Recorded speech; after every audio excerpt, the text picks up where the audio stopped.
del Instituto Nacional de Oftalmología y cambié la clase con el doctor Roáez el día de hoy, por eso es que recién van a ver ustedes anatomía del ojo por una circunstancia muy laboral. Pero les pasaremos a hacer la parte de lo que es anatomía del ojo. Como de alguna manera ya habrán empezado a entrar en el asunto, el ojo es una estructura altamente compleja, tiene una serie de elementos tanto externos como internos, que es lo que da su función. En la parte externa, cuando nosotros hablamos del exterior del ojo, hablamos de los anexos del ojo. No son propiamente el ojo en su estructura, pero sirven para su función. Por ejemplo, tenemos las cejas y pestañas, que son elementos más o menos de protección, que nos sirven como para evitar el contacto con el polvo, la tierra, cualquier elemento extraño. Por eso es que parpadeamos cuando algo está cerca, algo nos quiere ingresar. Entonces son elementos de protección. Las cejas y las pestañas también protegen de la excesiva radiación solar, una pequeña sombrilla. En esa posición temporal superior tenemos lo que son las glándulas lagrimales. La glándula lagrimal es aquella que se encarga de formar justamente las lágrimas, pero no forma toda la lágrima, lo que forma es el componente acuoso de la lágrima, porque hay otras estructuras que están situadas en el párpado y en la conjuntiva que complementan su estructura de la lágrima. La glándula lagrimal forma el componente acuoso, como les decía. Las glándulas de meiomio que están en el borde del párpado son las que forman el componente oleoso, y en la conjuntiva se encuentran las glándulas que producen la mucina. Estos tres elementos, agua, tipo de aceite y mucosidad, son los que forman la lágrima.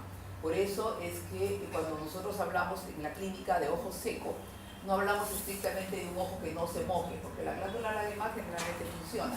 Lo que tenemos es un ojo que tiene una desproporción entre el componente acuoso, oleoso o mucinoso. Por eso es que muchas personas se quejan de que el ojo les fastidia. Generalmente las molestias del ojo seco son sensación de cuerpo extraño, como que tuviéramos arenita, visión borrosa por momentos, ardor, pesadez. Son síntomas de ojo seco, pero como les explicaba, no es que el ojo no tenga agua. Lo que pasa es que la composición no es adecuada. Hay gente que, por ejemplo, produce mucha grasa, mucha secreción a nivel de las glándulas. Entonces esta lágrima es muy grasosa, se cae, no se adhiere. Lo que tiene que formarse una capa, como una pared de agua que se sostenga. Entonces con el parpadeo nosotros renovamos esta capa de la lágrima. Normalmente por minuto tenemos un promedio de 16 parpadeos en forma normal. Pero por ejemplo, cuando ustedes están en la computadora, leyendo algo, mirando el celular, el parpadeo es menor. Mientras uno más fija la mirada en algo, tiende a parpadear menos. Entonces ese parpadeo, esa falta de parpadeo, hace que la capa que se ha formado de la lágrima se evapore, se vaya, y el ojo quede expuesto. El ojo como órgano necesita mucha humedad, porque uno de los elementos a través de los cuales se nutre es justamente de la lágrima. Entonces si se evapora en verano, cuando estamos con aires acondicionados, ventiladores, las ventanas abiertas, esa humedad se va muy rápido. Entonces tenemos lo que se llama un ojo seco. Como les repito, no por falta de humedad, sino porque rápidamente esta capa se evapora. En pacientes que tienen artritis, por ejemplo, artritis deformante, este evento es muy rápido. Tienen que parpadear muy seguido, o en el caso de los oftalmólogos tenemos que dejarles gotas de lágrimas artificiales que las usen con mucha frecuencia, porque si no el ojo se lastima. Si no está húmedo, el ojo se lastima. Ahora, también tenemos como estructuras anexas, accesorias, lo que es la vía lagrimal. En el lado nasal inferior, tanto en el párpado superior como en el inferior, hay unos conductos que van hacia una vía común, que es la vía de la lagrimal. Este conducto lo que hace es eliminar el agua que normalmente se encuentra acá en la superficie del ojo. Se sale por esa vía. Por eso es que a veces cuando les echan alguna gota, alguna medicina, uno siente que pasa a la garganta y en algunos pacientes hasta el estómago, es por la vía nasal. El nasolagrima que va hacia la nariz, garganta y finalmente el estómago. Entonces eso hay que tener cuidado, porque hay algunos pacientes ancianos generalmente que perciben esto muy claro, y si tienen otras patologías van a sentir la gota, que normalmente el resto no lo percibimos, pero ellos sí sienten. Algunas gotas sienten que les da gastritis, les produce malestar, fastidio en la garganta. Para evitar esto, generalmente lo que hacemos es apretar este ángulo interno. Cuando uno se echa una gota que puede causar estas molestias o que le está causando, uno cierra el ojo y aprieta el ángulo interno un poquitito, como para para evitar este drenaje. ¿Okay? La gota se absorbe, tiene su acción desde el punto de vista médico, farmacológico, pero no se drena. Entonces es un consejo que a veces les damos a los pacientes para que no sientan el malestar de la gota. Pero es esta vía la que se lleva ahí. Esto puede estar obstruido. Y en algunos bebés en recién nacidos está obstruido hasta a veces por la misma mucosidad que ellos tienen, que se absorbe que se aspira cuando nacen. A veces no se aspira totalmente y esos conductos quedan ligeramente obstruidos a cualquier nivel. ¿Okay? Entonces van a ver un bebé que lagrimea de un solo ojo generalmente, ¿no? La lágrima se le sale. Entonces ahí uno sospecha que es una obstrucción de la vía lagrimal. Y en el caso del bebé lo que se hace es en la misma zona que conversábamos de tapar, hacerles masaje, ¿okay? Masajitos, porque un bebé de esta vía no se opera hasta el año, ¿okay? Generalmente le damos todo el primer año de vida de oportunidad de que esto se abra naturalmente. Si pasado el año persiste el lagrimeo, persiste el malestar, entonces ya es candidato a cirugía, pero antes del año no. Se le aconseja a la madre que haga estos masajitos, porque en muchos casos se abre la vía lagrimal y deja de tener esta molestia. Entonces, como les decía, esos son los órganos accesorios, ¿no? La piel del párpado, o sea, también el párpado sirve como protección. Se ve afectada, por ejemplo, la piel del párpado y las conexiones que tenemos a ese nivel se pueden ver afectados por problemas de piel. Por ejemplo, el acné rosácea, que genera esta piel roja, la nariz congestionada, todo, puede dar acá en el borde palpebral lo que se llama una megomitis o una blefaritis, son inflamaciones del borde palpebral, pero debidos a alteraciones a nivel de la piel. ¿Okay? Entonces, cuando vean una persona con acné rosácea, a veces el borde palpebral está enrojecido, se queja de molestias, hay que derivarlo porque probablemente está haciendo una blefaritis consecuencia de su acné rosácea. Mientras que la acné rosácea no tenga control, la blefaritis no se controla. Hay que darle tratamiento, pero concomitante con el control adecuado del acné. ¿Okay? Entonces, esas son las glándulas, las estructuras accesorias. Ahora, internamente el ojo está formado básicamente por tres capas: la esclera, la esclerocórnea, como la definimos acá, la coroides en toda su extensión y la retina. La esclerocórnea es la más externa, es la que encontramos delineada acá como blanco, con una línea blanca, es la que envuelve, es como quien dice la cascarita, el cascarón del ojo. ¿Okay? Es una estructura bastante resistente, histológicamente tiene su proyección, deriva igual que la duramadre, y atrás a nivel del nervio óptico se conecta con ella. ¿Okay? Cuando el nervio óptico va hacia el cerebro está envuelta por duramadre, pero en la porción anterior es la esclera, y en su porción más anterior está tan diferenciada que forma un órgano especial que es la córnea. ¿Okay? Histológicamente se parece, pero estructuralmente es en funciones distintas. En la esclera nos sirve de soporte, como le decía, es la cascarita que envuelve al ojo, y en ella se insertan los denominados músculos extraoculares, que son el recto inferior, el recto superior, el recto lateral y el recto interno. Y además los oblicuos, que son músculos que van, como su nombre lo dice, en forma oblicua hacia el ojo y que permiten la torsión. Cuando hagan estrabismo, van a ver que los movimientos del ojo son hacia arriba, hacia abajo, izquierda, derecha, pero también hay lo que llamamos las torsiones. Cuando uno inclina la cabeza, el ojito rota ligeramente, y eso es gracias a los oblicuos.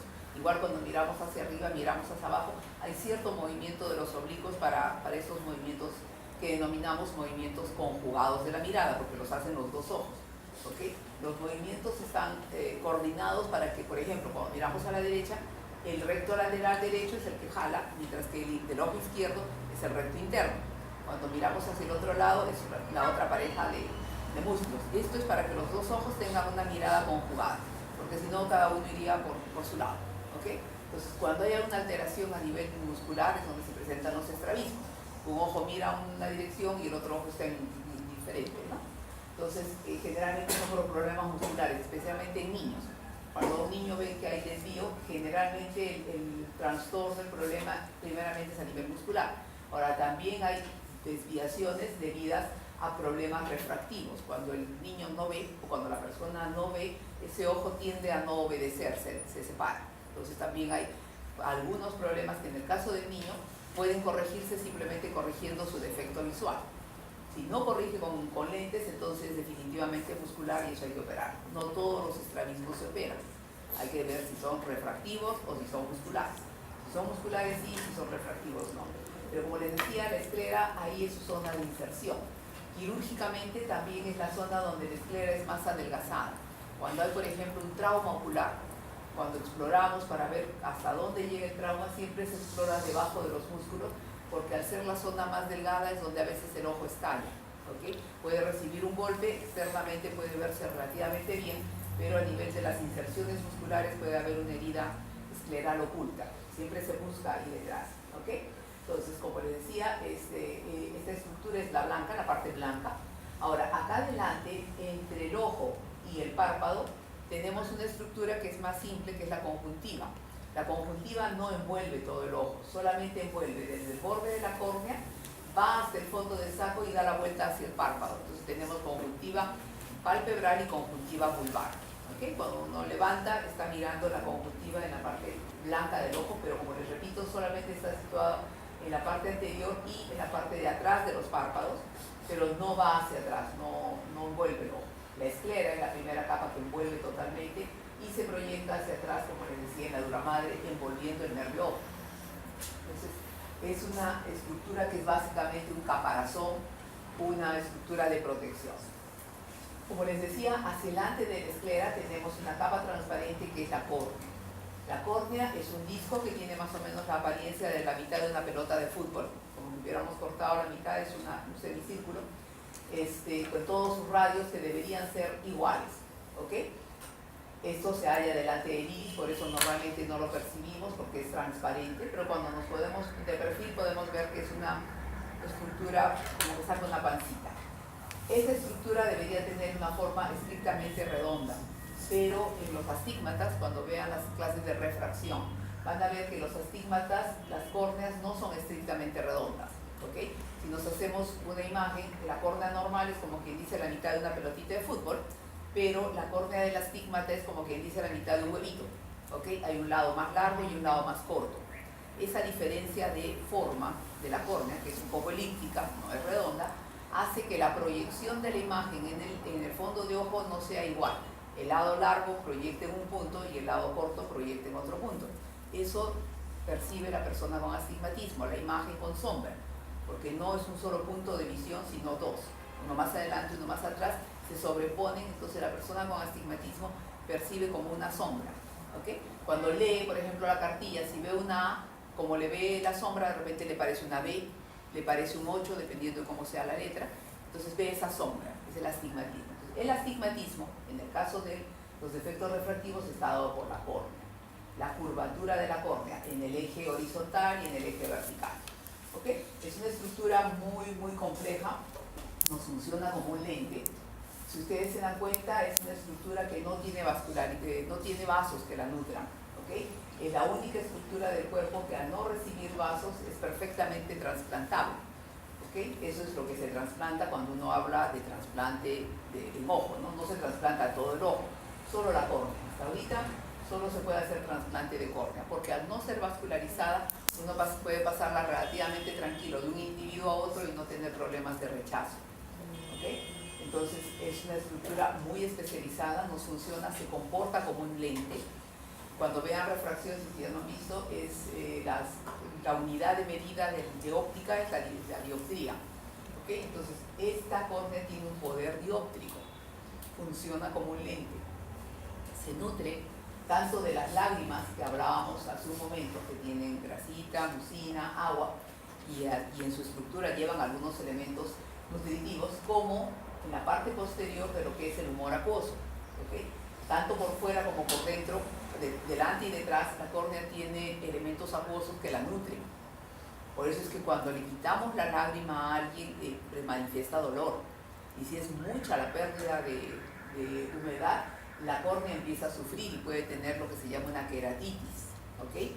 Habrán oído hablar de la queratitis zika, cuando en el síndrome de Sjögren. Pacientes que tienen artritis, enfermedades inmunológicas severas, a veces hacen lo que es el síndrome de Sjögren, que se queda a todo nivel, se queda en todas las mucosas.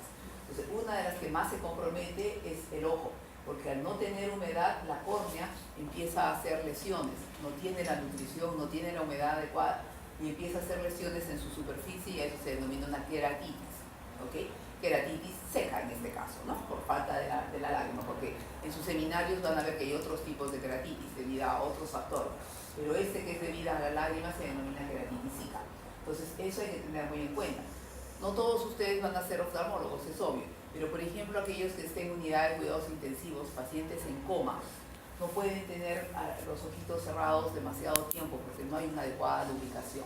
Entonces no lo van a hacer ustedes, pero probablemente el personal auxiliar sí. Tiene que estar atento de que los ojos tengan hidratación, sus lágrimas, algún gel que les proteja, pues no pueden estar secos. Pueden estar cerrados, pero no pueden estar secos. El lagrimeo se da con el movimiento del ojo, el parpadeo es lo que hace funcionar a la glándula para que elimine la gota, ¿okay? Para que saque la gota. Si el ojo está cerrado, no hay ese parpadeo y así cerrado el ojo se está secando. Por eso es que nosotros no parchamos mucho tiempo en las cirugías los ojitos, se le parcha de un día al otro y luego se le retira el parche. Y si está con dolor, con alguna molestia, se calma, pero se les dice que abran los ojos, porque el parpadeo es el que está manteniendo nutrida esa córnea. ¿Okay? Entonces siempre debe humectarse. Ahora, la córnea es una estructura compleja que tiene varias capas. Tiene 6 capas, el epitelio es el más externo, la membrana de Bowman, el estroma, la capa de Lepúa, la membrana de Descemet y el endotelio. Todas estas estructuras son importantes, es obvio, pero más o menos cada una tiene algunas cosas especiales. El epitelio, por ejemplo, es muy superficial, es la capita más externa. Cuando nos cae algo, nos cae algún cuerpo extraño, qué sé yo, es el epitelio que generalmente se ve comprometido. Y el epitelio tiene la característica de que tiene muy al final del epitelio las terminaciones nerviosas. Por eso es que es tan sensible. A veces nos entra una pestaña de nosotros mismos y estamos súper incómodos. Es porque el nervio está muy a la superficie. Las terminaciones nerviosas son muy, muy superficiales, entonces son muy sensibles. Ahora, el estroma, por ejemplo, es una estructura que nos va a servir, que la trabajamos en lo que es las cirugías de refracción, para quitar el lente. ¿Okay? Entonces, esta capa es importante, muy importante para este tipo de cirugía. Esta estructura en sí, estas 6 capas, en la parte más central es de la córnea, donde son más delgaditas. La córnea es más delgada en su centro, que va, como dice acá, de 520 a 560 micras, con un promedio de 545 micras en su porción central. En cambio, en la periferia, la córnea puede llevar hasta 700, 800 micras, pero es en el centro donde es más delgadita, o sea, estamos hablando de medio milímetro. Por eso es que las heridas a nivel del ojo son tan peligrosas. Cualquier cosa que penetre medio milímetro puede atravesar el ojo. ¿Okay? Un lápiz, la punta de un lápiz, la punta de un alfiler, lo atraviesa y crea una herida, un trauma corneal, un trauma ocular, ¿no? Con herida corneal. El endotelio es muy importante, es la estructura que está por dentro de la córnea, tiene una cantidad de células adecuadas que va más o menos de las 2000 a 2300 células por milímetro cuadrado. Esto es importante de tomar en cuenta, especialmente para las cirugías. Cuando uno opera una cirugía de catarata, una cirugía de glaucoma, la manipulación de esta zona puede hacer que las células del endotelio caigan. ¿Okay? Y hay que tener mucho cuidado cuando se manipula en cirugías, no tocar el endotelio, porque si no, es como las paredes de una casa que están con ladrillos. Si bajamos la cantidad de ladrillos, la casa se cae. Acá la córnea se descompensa. Si su endotelio pierde células y se hidrata, se ingresa agua forzada a través del endotelio, al estroma, toda esta zona se pone blanca y forma lo que llamamos los leucomas, zonas blancas. ¿Okay? El leucoma es, estrictamente hablando, córnea blanca. ¿Okay? Entonces, como les comentaba, la cirugía láser es donde se hace acá en la córnea. Y por ejemplo, esto es más o menos la secuencia de lo que ahora se hace en la córnea. Saca un flap de más o menos 150 micras con aparatos especiales, se le aplica el láser a nivel del estroma y siempre respetamos los 350 micras restantes. No debe pasarse de ahí porque si no podemos perforar. Entonces ahí se hace el trabajo, se tapa el flap y con eso hemos corregido los defectos refractivos en aquellas personas que necesitan lentes, ¿no? Entonces es una estructura que ahora se manipula mucho, se hacen muchas cirugías muy bonitas a nivel de la córnea. Pero así como hay cosas bellas, también hay una serie de patologías. Entonces, por ejemplo, ustedes pueden tener un pterygium, como acá, con la imagen de acá. El pterygium es esta estructura que viene de la conjuntiva El origen es la conjuntiva y estrictamente hablando es una degeneración elastótica de la conjuntiva que hace que la conjuntiva, como manera de proteger, se meta hacia la córnea. Esto generalmente se ve en zonas donde hay muchos soles, ¿ok? La conjuntiva responde a la radiación y trata de cerrar el ojito. Eso es malo, porque la idea es buena, pero lo que se hace es malo porque va invadiendo la córnea y puede tapar la pupila. Si tapa la pupila, genera ceguera. Este terigio o degeneración elastótica tiene varios grados. Esta, por ejemplo, es un grado 3 porque vemos que está en el borde de la pupila. Cuando recién ingresa a la córnea es grado 1. Cuando está entre la mitad de la distancia entre el borde y el borde de la pupila es grado 2.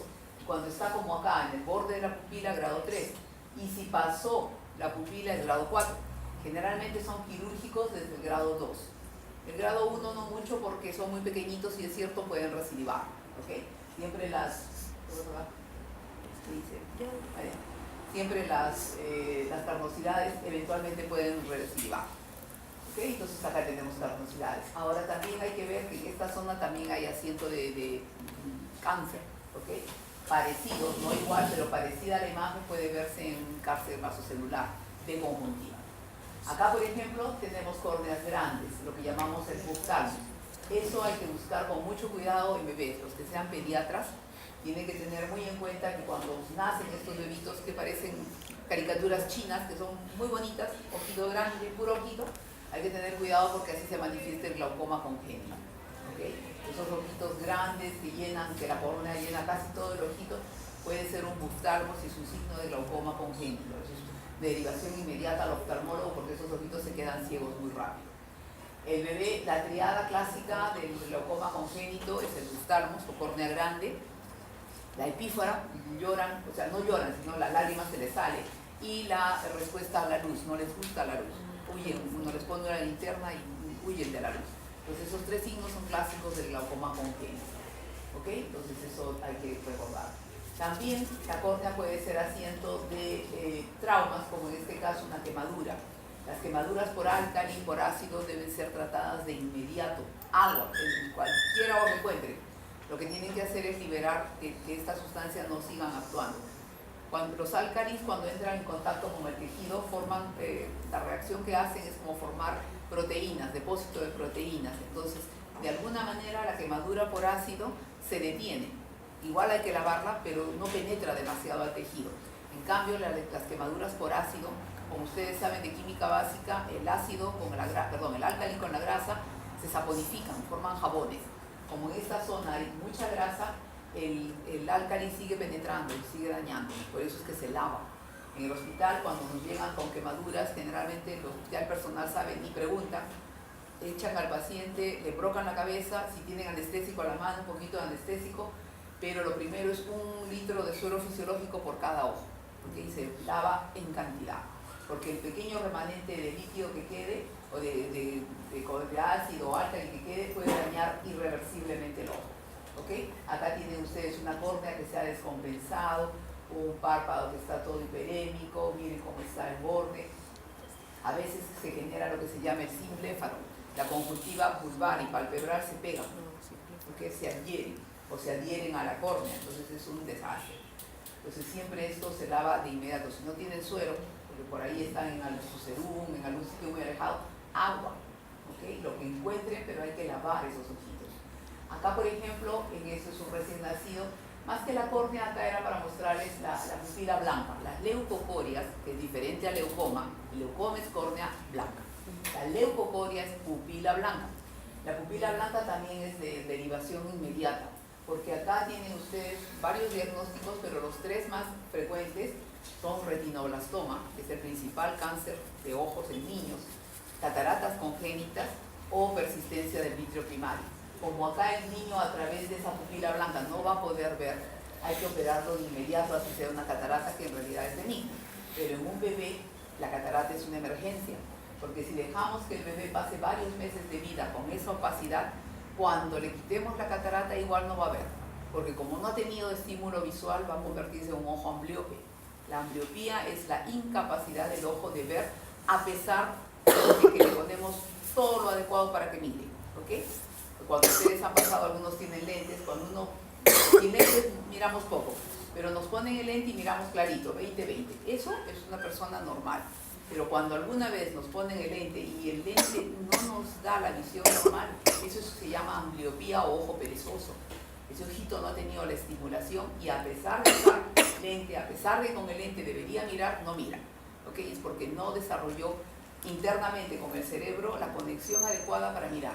Entonces, si a estos bebés no se les define bien por qué se sale leucocoria, en el caso de ser un retinoblastoma uno le salva la vida al identificar, pero si no fuera un retinoblastoma, igual, una catarata debe ser operada muy pronto, porque si no, con el tiempo ese ojito igual no va a ver. Y a veces nacen con leucocorias bilaterales, o sea, cataratas congénitas de ambos ojos. A estos bebés se les opera de meses, ¿ok? A veces ni al mes de nacido ya están siendo operados. Hay ahora tecnología para hacerlo y se prefiere, porque si no son ampliones. Acá, por ejemplo, un trauma ocular por un cuerpo extraño. En la córnea es muy frecuente ver eso en la emergencia diaria, que vienen mecánicos, soldadores con cuerpos extraños, ¿ok? Estos cuerpos extraños están apoyados, digamos, sobre la superficie del ojo, sobre el epitelio. Son dolorosos porque, como les comenté, en el epitelio está la terminación nerviosa muy superficial. Pero para retirarlos hay técnicas. Ustedes, cuando estén en su serum, lo más que pueden hacer en estos casos es intentar echarle anestesia, humedecerlo y ver si flota, porque a veces están tan superficiales que al poner lágrima el cuerpo extraño flota y se va. O con un hisopo, igual, con un harta o líquido, un hisopo, intentar retirarlo, pero sin raspar, no se raspa. Simplemente se toca el cuerpo y si sale, bienvenido. Pero si no sale, no se raspa, ¿ok?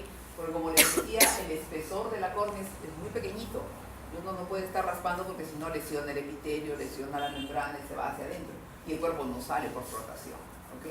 Cuando nosotros lo tenemos en emergencia, esto sale con una aguja. Nosotros agarramos una aguja y un microscopio y con la aguja lo levantamos. ¿Okay? Entonces, esto, si bien es cierto, no es una emergencia grave porque el ojo solo está impactado ahí, es de derivación, no lo van a poder hacer solo. Y esto es para mostrarles una de las tantas patologías que tiene la córnea. En este caso es el signo de Munson. Este signo indica que esta córnea no es redondita, es en cono y se llama queratocono. ¿Okay? El queratocono es una patología relativamente frecuente en gente joven, en la cual tienen astigmatismos muy elevados porque realmente la córnea parece un conito. No parece la mitad de una pelota de fútbol, sino parece un cono. Entonces, como ven, cuando hacemos que la persona mire hacia abajo, el párpado adopta esa posición, esa forma de cono. Entonces, los queratoconos son de difícil tratamiento con el lente, porque no suelen responder al lente normal. Responden un poco mejor al lente de contacto, pero tienen, cuando algunas, a veces la zona anterior, la zona de la punta del cono es muy delgadita, a veces ingresa líquido y produce una descompensación, lo que se llama un hidrops. Entonces, cuando se presenta eso, la córnea en la puntita se pone blanca y el paciente tiene dolor. Entonces, estos son los mejores pacientes para el trasplante de córnea, porque generalmente son ojos jóvenes, sin infección, sin patología, solamente la forma de la córnea. Entonces, son candidatos a cirugía, a trasplante de córnea. Quedan muy bien porque en realidad no hay rechazo, no hay nada de eso.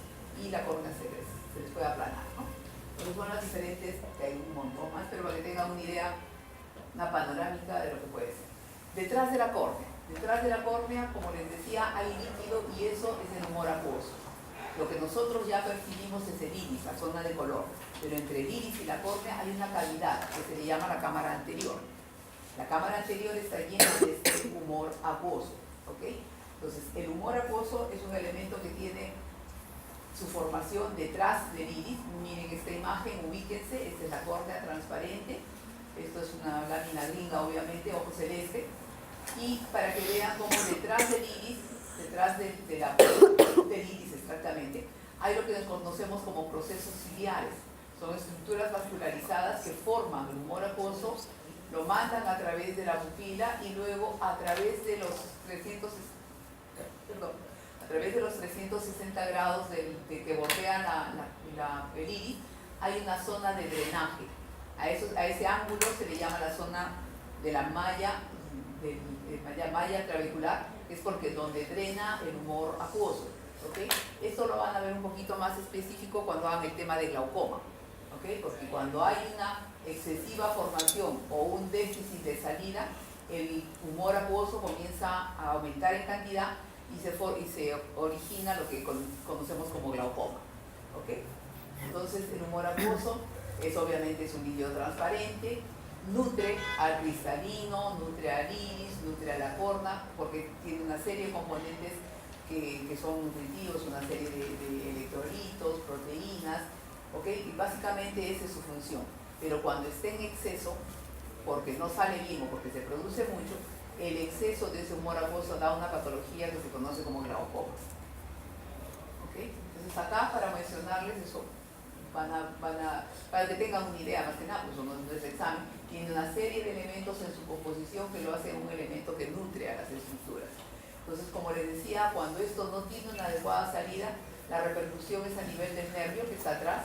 Acá se da el problema del humor acuoso muy elevado, pero la fuerza que genera, la presión que genera, se va hacia atrás y lo que daña es el nervio óptico. Este es un nervio óptico típico de glaucoma, con una gran excavación, una parte central muy ahondada. Cuando uno lo ve en 3D se ve como que fuera una copa de vino, que estuviéramos mirándola de frente.